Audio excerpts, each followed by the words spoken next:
আওয়ামী লীগের এই কোটি কোটি মানুষ সিদ্ধান্ত নেবে। আওয়ামী লীগের এদেশের কোটি কোটি মানুষের রাজনৈতিক দল। বাংলাদেশে আইন শৃঙ্খলা এতটা খারাপ অবস্থায় কোনো মানুষ কিন্তু নিরাপদ না, সবাই কিন্তু অনিরাপদ। 111-এ -2 যে ফর্মুলা বাংলাদেশে হয়েছিল তারা সফল হয়নি, কিন্তু -2 যেই ফর্মুলা সেই ফর্মুলা কিন্তু এখন চলমান, এটা কিন্তু অস্বীকার করা যাবে না। যেহেতু আওয়ামী লীগের মতো কিছু কিছু মানুষ, কিছু কিছু রাজনৈতিক দল তারা বিএনপিকে কিভাবে ঘায়েল করা যায়, বিএনপির বিরুদ্ধে কিভাবে ঠেকানো যায়, এই অপকৌশলে তারা কিন্তু মেতে উঠেছে। 111-এর কথা যারা চিন্তা করেছেন, -2 ফর্মুলার কথা যারা চিন্তা করছেন, এই -2 তারা সফল করতে পারবেন না। এই কারণে আওয়ামী লীগের অবিচ্ছিন্ন একটি রাজনৈতিক দল নয়, এদেশের কোটি কোটি মানুষের রাজনৈতিক দল। এই কোটি কোটি মানুষ সিদ্ধান্ত নেবে। কাজেই -2 ফর্মুলা কে দিল আর না দিল, কারণ এই 111 থেকে শুরু করে -2 ফর্মুলার অনেক আমরা দেখেছি প্রায় ষড়যন্ত্র করছেন, কোনো কাজ হবে না। আমরা সকল ষড়যন্ত্র মোকাবেলা করব রাজনীতিক মধ্য দিয়ে, কিন্তু আমরা এখনো কোনো আলামত দেখতে পাচ্ছি না যে জাতীয় নির্বাচনটা সঠিকভাবে তিনি করতে পারবেন কিনা। কারণ ওনার যে কর্মকাণ্ড এবং ওনার প্রেস সচিবের যেই কর্মকাণ্ড, ওনার উপদেষ্টাদের যে কর্মকাণ্ড, সমস্ত কর্মকাণ্ড এই পর্যন্ত আমরা এদেশের জনগণ মনে করে বিতর্কিত।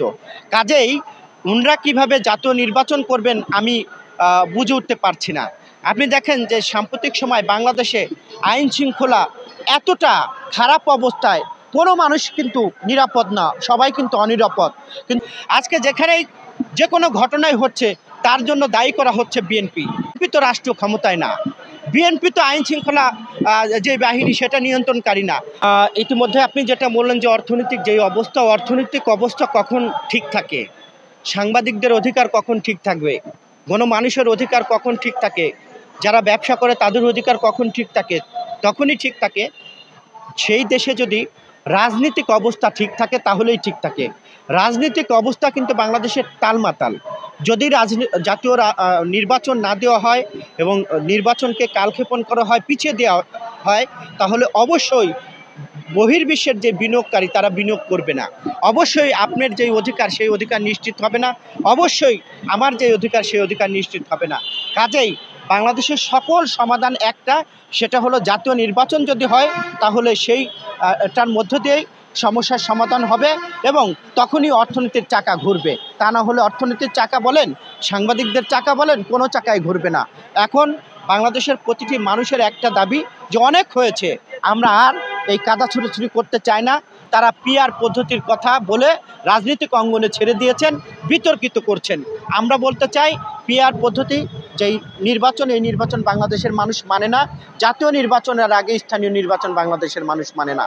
এই জাতীয় নির্বাচনের নিয়ে ইতিমধ্যে আপনি দেখছেন নানান রকম ষড়যন্ত্র হচ্ছে। আমরা সকল ষড়যন্ত্র রুখে দিয়ে জাতীয় নির্বাচনের মধ্য দিয়ে একটি গণতান্ত্রিক সরকার প্রতিষ্ঠিত করব, এটাই আমাদের কাজ।